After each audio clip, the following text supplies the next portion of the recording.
Hey guys, Farmer Elijah here from Deep Roots Family Farm. So excited to be standing finally on our new piece of property, you guys. We are so pumped for what this next year is going to hold and what the future years are going to hold for us. Things are going to look a little different than what was at the last place. We're going to be focusing more here on sustainable farming and agriculture, bringing you guys the best food that we possibly can. And how that's going to flesh out this year is through our 2022 CSA Veggie Box program. You guys, for any information, check out our website, any of our social media platforms. And if you want to stay tuned and follow us along on this journey of turning this place into something pretty magical, give us a follow at our YouTube channel, Farmer Elijah, and we're going to be trying to do weekly videos, again, just to give you guys a taste of what we're doing up here. So again, we'd love to have you involved in our CSA this year. We're super excited to launch. Again, runs from July to October. Check out our website for any information. Chloe is also excited. She's off camera. You can't see her. That's where the squawking you hear.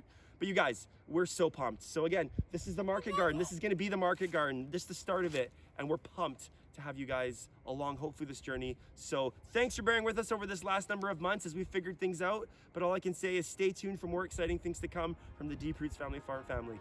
Take care, you guys.